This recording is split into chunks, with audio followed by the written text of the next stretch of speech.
ओम श्री कल्की वैष्णवे नमः। ओम श्री कल्की वैष्णवे नमः। ओम श्री कल्की वैष्णवे नमः।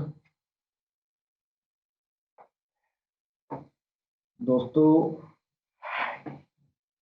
पिछले एपिसोड में मैंने भगवान कल्की अवतार महर्षि जी महाराज के द्वारा रचित ईश्वर धर्म नामक ग्रंथ का पाठ पिछले कई एपिसोड में किया गया और अब आज के एपिसोड में मैं चाहूंगा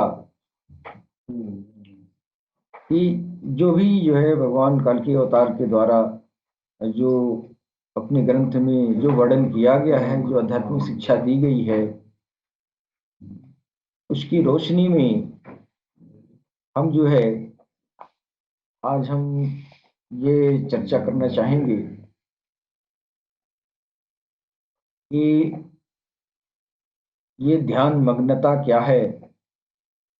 सरकार गौहर शाही ने ध्यान मग्नता के बारे में, ध्यान के बारे में और ये मेडिटेशन है, इसको मेडिटेशन भी कहते हैं, इससे संबंधित सरकार गौहर शाही भगवान कल्की अवतार ने किस तरह का अपने पवित्र ग्रंथ में वर्णन किया है।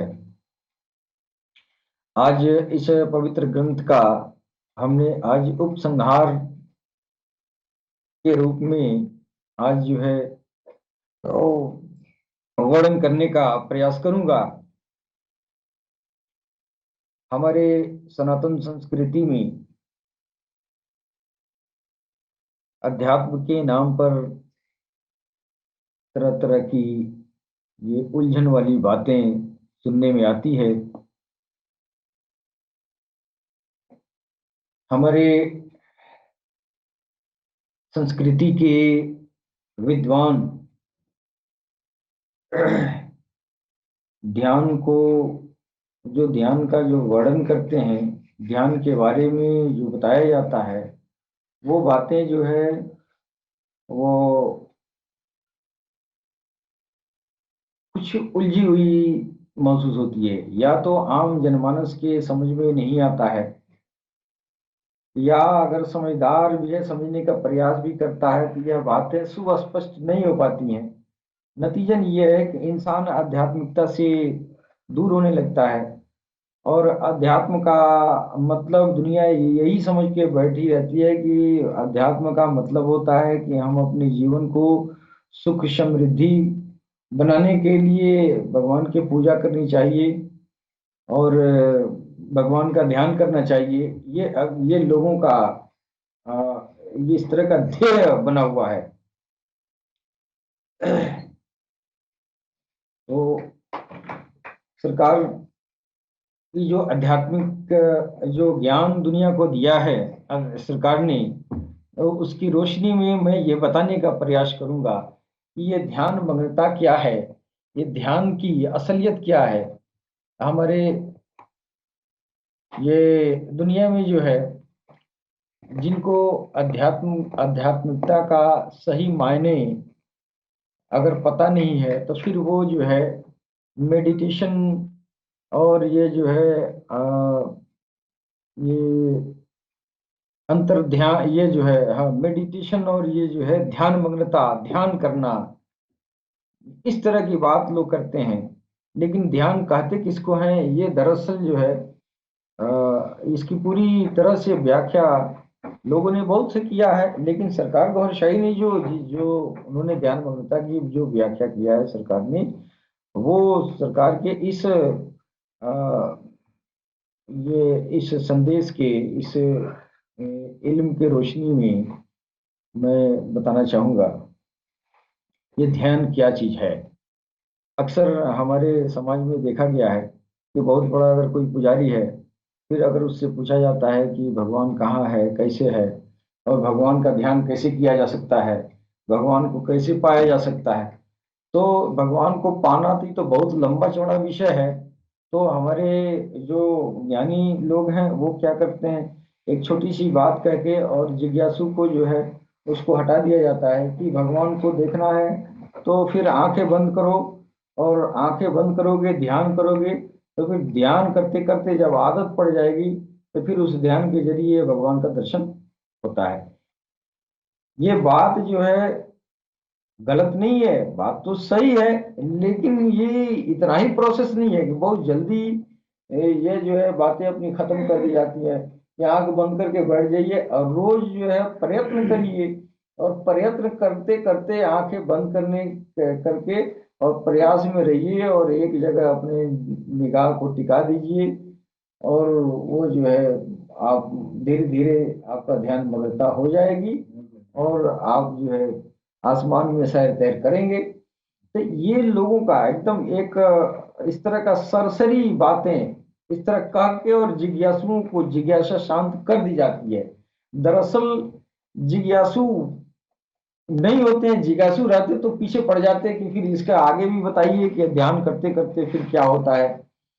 लेकिन यहाँ तो संतुष्ट कर दिया जाता है कि अब खामोश रहो, तुमको भगवान को देखना है तो आंखें बंद करके बैठना, डेली ध्यान करना, फिर अंदर जो है तरह तरह के उजाले दिखाई देंगे, बस यही भगवान का यह है।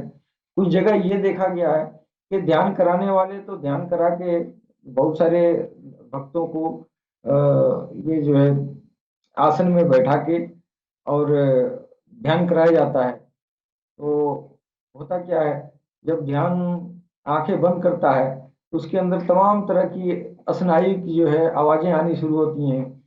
फिर वो जो है वो जो ध्यान करवाता है वो इस तरह का कहता है कि अब ये आप जो है कल्पना करिए कि हम ये फूलों के बागीचे में हैं, ये पहाड़ पर्वत देख रहे हैं, ये ऐसा कर रहे हैं, वैसा कर रहे हैं, इस तरह का। तो ख्यालों में एक तरह का इमेजिनेशन बनाने के लिए कहा भी जाता है कि ये इमेजिनेशन करिए कि ऐसा है, वो इस तरह है, ये हम बहुत बड़े पानी के झरने के पास हैं, बहुत निर्मल पानी बह रही है, बहुत ये जो तरह तरह के ख्याल आते हैं।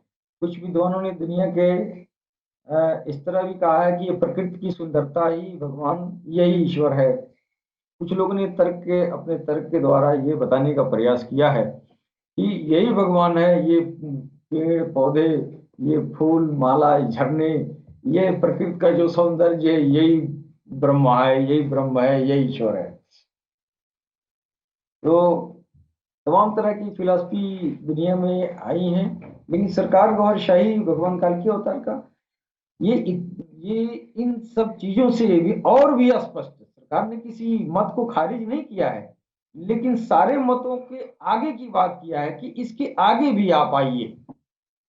जैसे ध्यान, ध्यानाकर्षण, तो ध्यान की बात तो हर धर्म में जो है ध्यान लगाया जाता है, हर धर्म में जो है हर कौम में, हर पंथ पंथावरी में भजन का तरीका भगवान के नाम का जाप करना और दर्शन के लिए आंखें बंद करना, ये दो तरीके तो सर्वमान ये जो है ये कॉमन है। ये सारे धर्मों में, सारे कौमों में, सारे पूजा पाठ करने वालों के अंदर ये पाया जाता है ये तरीका, कि कोई भी धर्म हो अगर भगवान की तलाश कर रहा है तो फिर आंख बंद करके ही तलाश करेगा।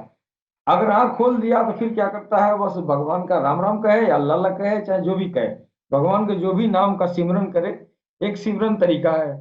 तो सरकार गौरशाही ने किसी तरीके को गलत नहीं कहा है, लेकिन सरकार गौरशाही ने यह कहा कि इसके आगे भी आइए। सिर्फ राम राम बैठ के करने से, जुबान से करने से, फिर इसके इससे जो आपको फलीभूत होता है वो तो होता ही है, होता ही रहेगा, लेकिन इसके आगे भी आपको करने की जरूरत है। ध्यान मग्नता है तो जो ध्यान मग्नता क्या लोग करते हैं, आंखें बंद करके, और लोग सोचते हैं कि अब तो मैं भगवान के पास चला गया और हमको उजाला दिखाई दे रहा है, ये सहस्त्र कमल दल खिल रहे हैं। तो इस तरह की बातें भी सही है, आप जब तक आंखें बंद नहीं करेंगे, आंख वो अंदर के रास्ते से ही ऊपर का सफर होता है, तो फिर आंख तो बंद करना ही पड़ेगा। लेकिन ये नहीं है कि सिर्फ आंख बंद कर लें और आध्यात्म का शुरुआत में ही आप आंख बंद करके बैठ जाएं और आपने आपको जो है जबरदस्ती अपने आत्मा को आप ये जो है सफर कराएं कि हम ऊपर लोक में जा रहे हैं, आ रहे हैं, फूल देख रहे हैं, माला देख रहे हैं, पहाड़ पर्वत झरना देख रहे हैं।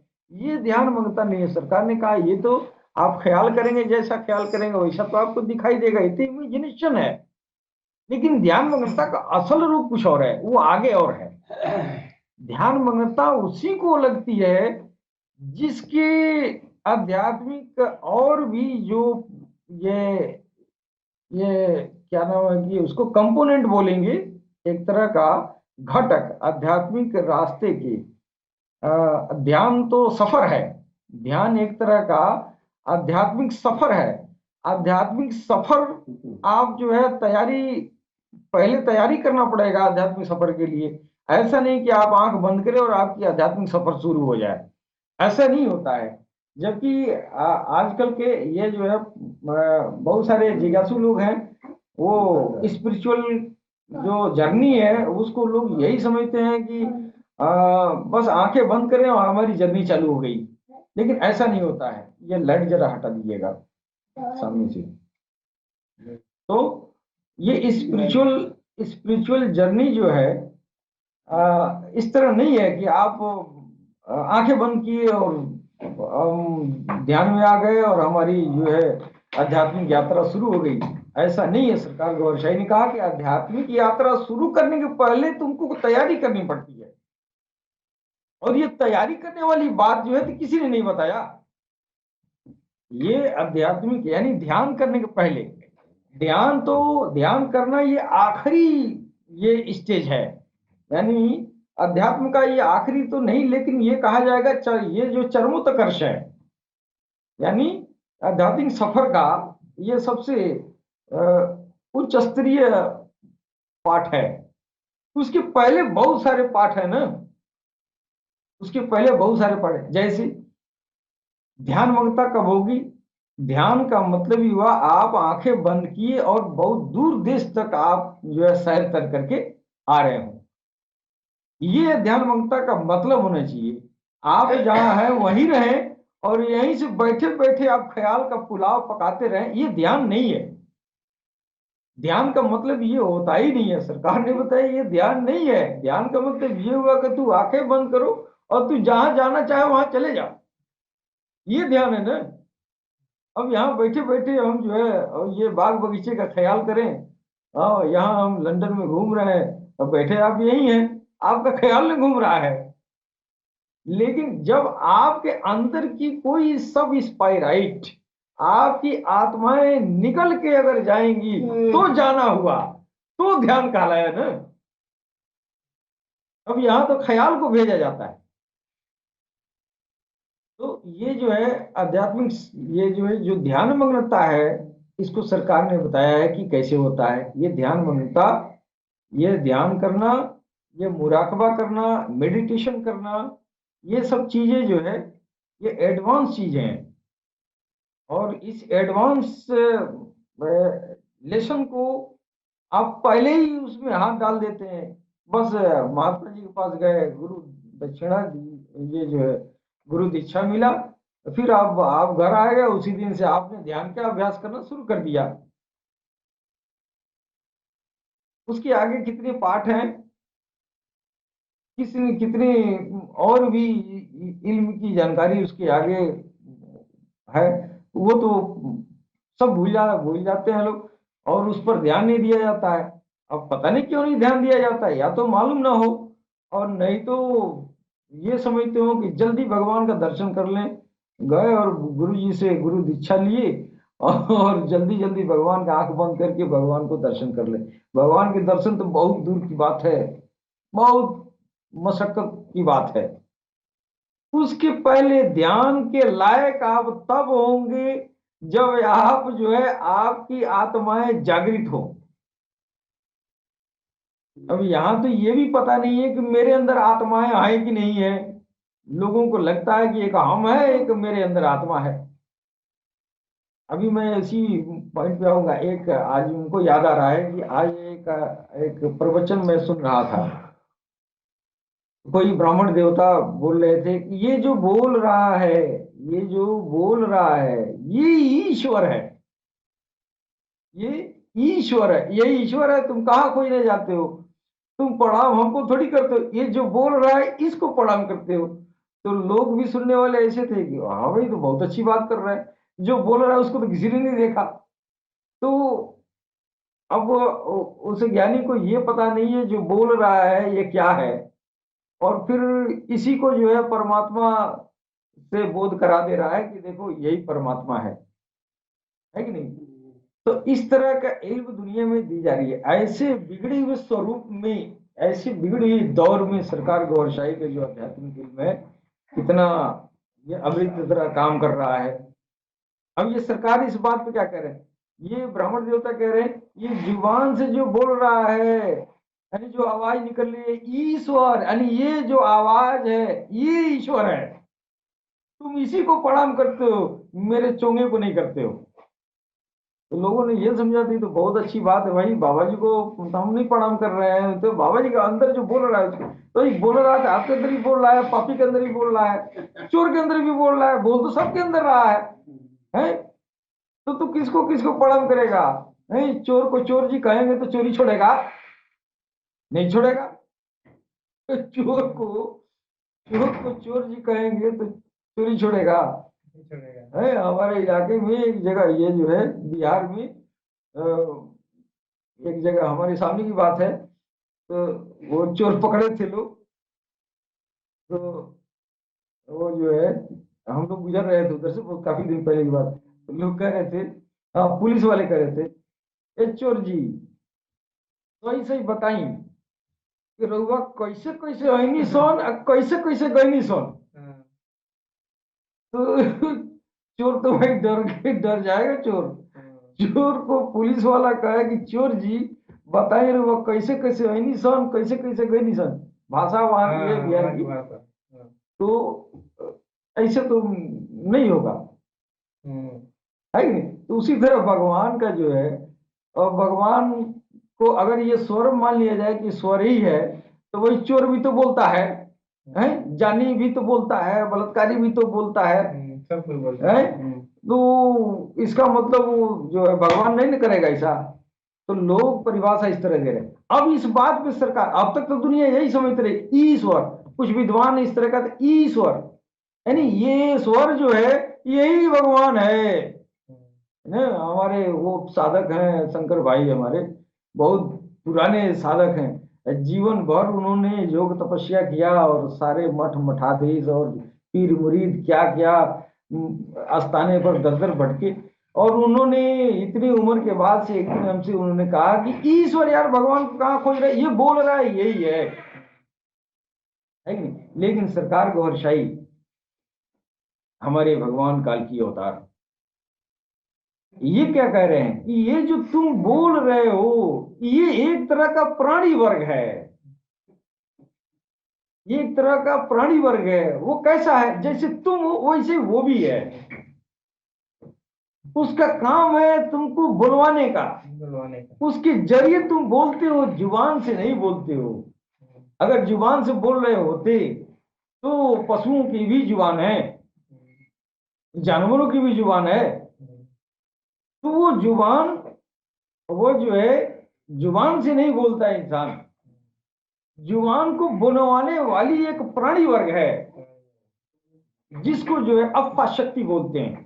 सरकार ने बताया ये अफा शक्ति है जिसके जरिए इंसान जो है बात करता है। अब जिसको ये पता नहीं है कि अफा शक्ति के जरिए, एक प्राणी वर्ग के जरिए उसका काम ही है बुलवाना, तो वो प्राणी वर्ग हम नहीं जानेंगे तो फिर क्या कहेंगे? ईश्वर। अरे वो तो जान नहीं रहे हैं कि वो क्या है, उसी को कह दिए ये ईश्वर है। और भोले भाले लोग, भाई जो विधवा वर्ग बोलेगा, जो सामने बोलेगा, आम जनमानस जो कुछ भी नहीं जानता है वो तो यही कहेगा भाई किताब तो यही पढ़ा है, यही सही कह रहा होगा, है कि नहीं? तो सरकार ने जो है इतनी खोल के स्पिरिचुअलिटी को बताया है। फिर आगे बताया कि इस तरह की प्राणी वर्ग जो है इंसान के सीने में 5 सीने में प्राणी वर्ग हैं जिनको शक्तियां कहते हैं, जिनको चक्राज कहते हैं। वो कोई इस तरह का जो है, वो ऐसी कोई इमेजिनेटिव चीज नहीं है। जैसे आप कल्पना कर लें कि बस मेरे अंदर ये प्राण है, मेरे अंदर वो प्राण है। जैसे हमारे ये योगी लोग भी कुंडली जागरण करते हैं। कुंडली जागरण में यही लोग कहते हैं कि ये नीचे जो है सरपेंट पावर सुषुप्त अवस्था में पड़ा हुआ है, फिर उसको सांस के जरिए ऊपर चढ़ाया जाएगा, फिर कई सेंटर से होकर गुजरेगा। उस सेंटर को लोग चक्राज कहे हैं। वो चक्राज क्या है? वो जो ख्याल बनता है पढ़ने वाले सुनने वाले को, वो क्या बनता है? वो एक ऊर्जा का सेंटर समझा जाता है कि वो एक जो है एनर्जी का सेंटर है, पॉइंट है। वहां वहां से वो जो है गुजरता है। क्या गुजरता है? वो प्राणवायु गुजरता है। प्राणवायु को नीचे नीचे से ऊपर की तरफ चढ़ाना, ये साधक ये मानता है कि ये जो है, ये इस तरह जो है हमारी इंद्रियां जागृत होंगी, है कि नहीं? लेकिन सरकार गौहर शाही ने कहा ये इंद्रियां हैं, जो जिसको तुम इंद्रिया कह रहे हो वो इंद्रियां एक तरह का प्राणी वर्ग है। जिस तरह तुम राम राम करते हो, जिस तरह तुम भगवान का नाम लेते हो, उसी तरह तुम्हारे अंदर जो प्राणी वर्ग है वो प्राणी वर्ग भी भगवान का नाम लेते हैं। उन प्राणी वर्गों का अलग अलग काम भी है। जैसे किसी प्राणी वर्ग का काम है बोलना, किसी प्राणी वर्ग का काम है देखना। यानी इंसान इन आंखों से नहीं देखता, इन आंखों को संचालित करने वाली एक ऐसी शक्ति है, एक ऐसा प्राणी वर्ग है जिसके जरिए इंसान ये देखता है, बोलता है, सुनता है।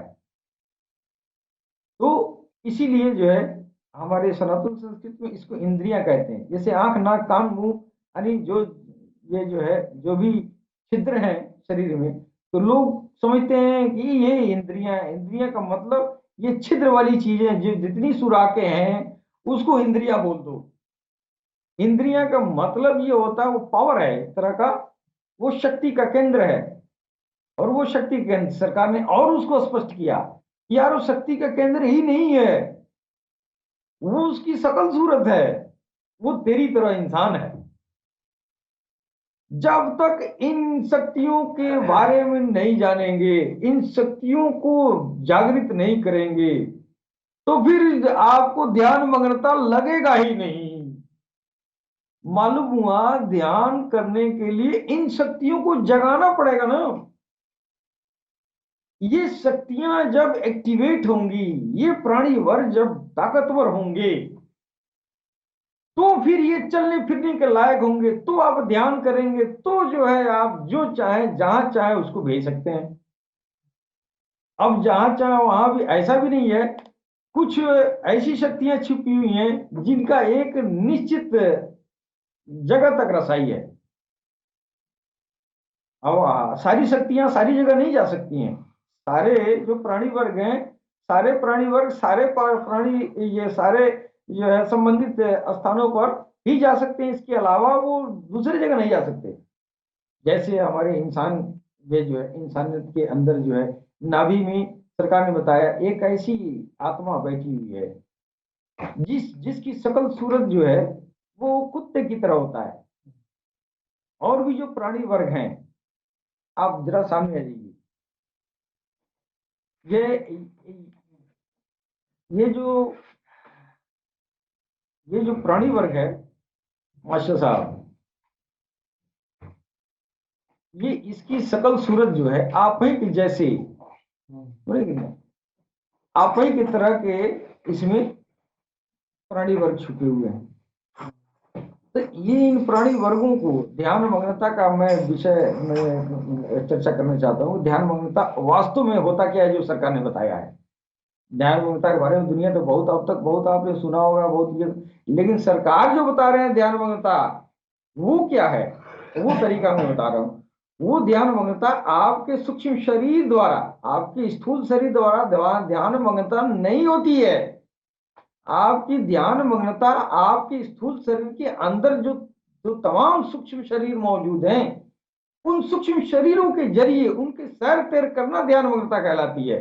ध्यान मग्नता ये नहीं है कि आप आंख बंद कर लें और आपका मन जो है वो उछल कूद करता रहे, फिर आप कल्पना करते रहें ये पहाड़ पर्वत का और ये हसीन वादियों का। तो ये तो सिर्फ इमेजिनेशन है, इसके आगे कुछ मिलने वाला नहीं है। सरकार ने कहा कि जो तू ख्याल कर रहा है, जब ये इंद्रियां जागृत हो जाएंगी तो बस तेरे ख्याल आने के ऊपर है, तू जो चाहेगा वो अंदर जहां जाना चाहेगा, फिर अंदर से जो है तेरे सोच के मोहताज वो इंद्रियां हो जाएंगी, तू सोचेगा फिर वो निकल के परवाज कर जाएंगी। तो ये ध्यानवंता का ये मतलब हुआ। अब सरकार इन इंद्रियों के बारे में क्या बता रहे हैं कि ये एक इंसान के अंदर जो है नाभि में एक नाभि आत्मा है, वो राक्षस कुल का आत्मा है।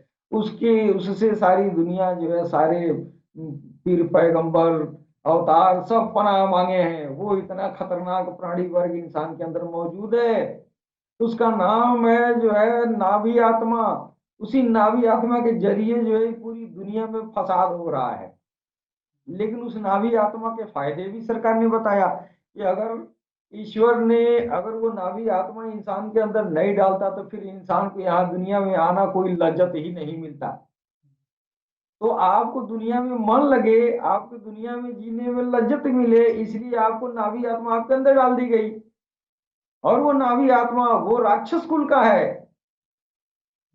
ये नाभि आत्मा जिसकी वजह से जो है हमारी सारी सनातन संस्कृति के किताबों में राक्षस और देव का संग्राम का जगह जगह उल्लेख किया गया है। आदमी समझ नहीं पाता है राक्षस और देवताओं का जो ये संग्राम जो हुआ है, वो संग्राम ये अंदर वाला है। वो राक्षस जो है नाभि में बैठा हुआ है, उसका इतना उसका जो है पावर है, उस वो इतना ताकतवर है कि आपके नाभि से लेके जहां वो अवस्थित है वहां से और आपके ब्रेन को टोटल वो कंट्रोल में रखता है। पूरे ब्रेन को अपने कब्जे में रखता है, अपने दिल को, आपके नहीं आपके दिल को आपकी नाभि आत्मा के कब्जे में है। यानी जो नाभि आत्मा जो शैतानी राक्षसी कुल का प्राणी है, वो आपके दिल पर भी काबिज है, आपके दिमाग पर भी काबिज है। यही कारण है कि हम बहुत पढ़ लिख लेते हैं, उसके बाद भी छोटी छोटी गलतियां बहुत आसानी से करते हैं। बहुत अगर भक्ति भी कर लिए भगवान के, ये जो है भक्ति में मशहूर भी हो गए कि हम बहुत, ये दुनिया जान गई कि बहुत भक्त किस्म का आदमी है, फिर भी वो नाभि आत्मा उसके मनोमस्तिष्क को अपने कब्जे में जकड़ के रखती है। फिर जब चाहती है तब वो जो है उस इंसान को पलट देती है। आपने देखा होगा इतिहास उठा के, पूरी दुनिया में हर कौम में हर हर धर्म में ऐसे इंसान गुजरे जो दुनिया के नजर में बहुत सम्मानित गुजरे, लेकिन उनकी गलतियां देखी गई तो इतनी निम्न कोट की गलतियां पाई गई। ऐसा क्यों हुआ, इस बात पर दुनिया जो है बेखबर है। ऐसा सोचना चाहिए, ध्यान आकृष्ट करना चाहिए इस बात की तरफ कि आखिर इतने बड़े बड़े, अब गुनहगार तो गुनहगार ही है। मान लीजिए गुनहगार अगर गुनाह करता है तो ये बहुत बड़ी बात तो नहीं है भाई, उसका गुनाह करना पेशा है, वो कर ही रहा है। लेकिन एक जो है, एक शिक्षा देने वाला, एक प्रवचन देने वाला, और एक जो है ये दुनिया को समझाने वाला, नैतिक शिक्षा देने वाला, अगर वो किसी गुनाह में लिप्त पाया जाता है तो फिर क्या होता है, ये सोचने पर मजबूर हो जाता है इंसान कि शैतान के कब्जे में, राक्षस के कब्जे में तो आम आदमी, जाहिल आदमी, बिना पढ़ा लिखा है या शराबी कबाबी जानी जो भी है, वो तो शिकार है। वो क्यों शिकार हो गया जिसकी जिसकी डंका जमाने में बजती रही, जिसके कदमों में दुनिया गिरती रही, जो भगवान के भक्त होने का, भगवान के दोस्त होने का दावा करता रहा, तमाम इंसानियत उसके कदमों में झुकी रही, और वो जो है जना के केस में वो सलाखों के पीछे जाता है। आखिर क्यों? ये बात सोचने की है। इस बात को जो है ध्यान आकृष्ट भगवान कालकी अवतार रघुवर शाही जी महाराज दुनिया की को दुनिया का ध्यान जो है इस तरफ आकृष्ट करना चाहते हैं कि देखो, जब ऐसी ऐसी हस्तियों को ये राक्षस पछाड़ सकता है तो हमारे तुम्हारे में क्या दम है। वो ध्यान करने के पहले भगवान का जो है मिलन सोचन का ख्याल करने के पहले आप पहले इस नाभि आत्मा के षड्यंत्र को आप समझ लें, इसको पवित्र करें, इससे अपने दिल को आजाद करावें, अपने मस्तिष्क को आजाद करावें, तब जाके आपकी दिल पवित्र होगा, दिमाग पवित्र होगा, तब आप ध्यान करेंगे, है कि नहीं। फिर ये नाभि आत्मा में पवित्रता आएगी। ये भी जो है ये पहले तो राक्षस कुल का होता है, लेकिन भगवान के सिमरन से, भगवान के नाम के जाप से, तकरार से, ज्योति के जरिए ये पवित्र होता है। जब पवित्र होता है तो उसी इंसान के शकल का ये भी होता है। फिर ये जब ये तैयार हो जाएगा, पवित्र हो जाएगा, मान में आ जाएगा, कायल हो जाएगा, दिल और दिमाग से इसका कब्जा हट जाएगा और ये भी राम राम के भजन में लग जाएगा, फिर ये आपके गुलामी में आ जाएगा। फिर आप आंख बंद करेंगे और इसको कहेंगे तू चला जा दिल्ली, क्या हो रहा है। फिर इधर आंख आपने बंद किया, आपके हुक्म का तुरंत पालन करता है। तो ये इसको बोलते हैं ध्यान। और ध्यान भी जितनी इंद्रियां सबका ध्यान अलग अलग होगा। अब किसी को आपको जो है कहीं भेजना है, किसी को कहीं भेजना है, जागृत होगा तभी तो जाएगा। तो मालूम हुआ कि आपको ध्यान करने के पहले अपने नाभि आत्मा को पवित्र करना, अपनी छुपी हुई अंदर की आत्माओं को जागृत करना, फिर उसको भगवान के जिक्र फिक्र में लगाना, उससे ज्योति बनाना, फिर उसको ताकतवर बनाना। फिर जब ताकत बन जाएगी उसके बाद आप ध्यान करेंगे तो कुछ हद तक आपकी रसाई हो सकती है, वरना ख्यालों के पुलाव में, ख्यालों के समंदर में डुबकी लगाते रहना, यही हम लोगों का जो है ये अब तक रीति रही है। लेकिन सरकार ने जो बताया है कि ध्यान वास्तव में ये होता है कि तुम खुद जाओ अमुक जगह पे, वहां खुद पहुंचो और अपनी आंखों से देख लो वो पहाड़, वो नजारे, वो घास, वो फूल, वो जंगल, खुद चल के, यानी खुद कौन, अपनी स्पायराइट की। तो सरकार ने इतना ये आध्यात्मिक जो सफर का जो है तरीका जमाने के सामने इतना साफ कर दिया है। सरकार गौरशाही की जो अध्यात्म है इसको गौर से अगर समझा जाए तो इतनी उच्च कोटि की शिक्षा, इतनी साफ शफाफ, और इस तरह जो है ये हमारे सदगुरु जो है इतना बढ़िया जो है इसको फैला के एक एक जो है अलग अलग जो है हिस्सा करके इतना बढ़िया से बारीकी से दुनिया को स्पिरिचुअलिटी समझा रहे हैं। इंसानियत को चाहिए कि सरकार गौहरशाही की जो स्पिरिचुअलिटी है हमारे सैयदी के ये जो है नेतृत्व में, इनके देख रेख में पूरी दुनिया में फैलाई जा रही है। तमाम इंसानियत से अपील है कि एक बार जो है सरकार गौहरशाही की स्पिरिचुअलिटी को ध्यान से सुने। नहीं समझ में आएगा फिर आप जो है सो रहेंगे ही, समझ में आ जाएगा तो हो सकता है कि आप भी भगवान हो जाए। इसके साथ ही अपने वाणी पर विराम देना चाहते हैं। तब तक के लिए अब अगले एपिसोड में मुलाकात होगी और तब तक के लिए हम आज्ञा चाहते हैं। और इसके साथ ही हम सभी अपने सुनने वाले भाई बंधुओं को सबको सलाम, नमस्ते, सत श्री अकाल, अस्सलाम वालेकुम, गौहर शाही मरहबा।